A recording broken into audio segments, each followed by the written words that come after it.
March 19th here in southern Ontario, Canada. I don't know whether that's going to show me or not, but it doesn't matter anyways.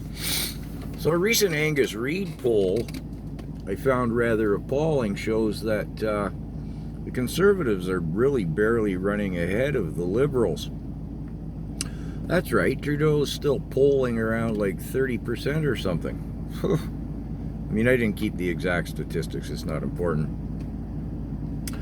I mean, 75% of people polled are very concerned about the Chinese crisis. Well, you know, influence into our electoral system, and yet 30% of the people are still going to vote for him. So who are these dummies who would vote for him? Well, the biggest number of them are cityots. Urban and suburban people in mostly Vancouver, Toronto, and Montreal. The GTA, the Greater Toronto Area, the 905 area code, the armpit of Canada. Oh, yeah, these are the people who believe that the carbon crisis and the climate crisis is real and that lettuce grows on the shelf in the grocery stores and we don't need farmers. That's who these people are. Sorry, I live in southern Ontario, but I'm not one of them. But there's a lot of them. Who else? Women, both young and old, although I forget which demographic is more in favor of them or not. Wow, ladies, you're still enamored with his hair?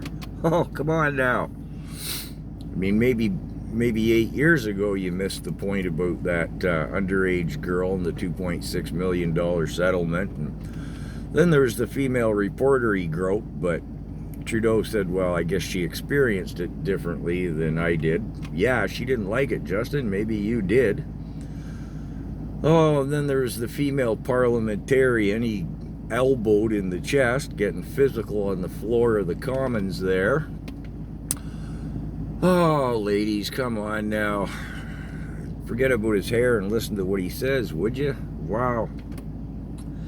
And a younger demographic, a younger voting demographic, which kind of makes sense because young people tend to kind of, especially more so today, lean towards a liberal, classic liberal bent, leaning towards socialism, especially now where, you know, they're still living in their parents' basement.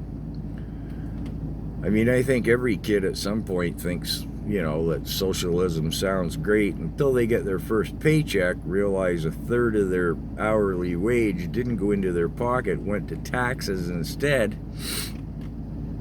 And they look at the fat kid down the road who's still living in mom's basement collecting welfare and maybe thinks that liberal socialism isn't such a good idea. But yeah, frightening, really frightening that at this point in time, I mean, this guy Trudeau, come now, he's had a breach of ethics and a scandal every year he's been in power. To say he's a feminist is beyond ridiculous. And oh, the list goes on. And yet, there's a lot of idiots in this country. I just can't believe the polling shows what it does. Frightening, isn't it? Really frightening.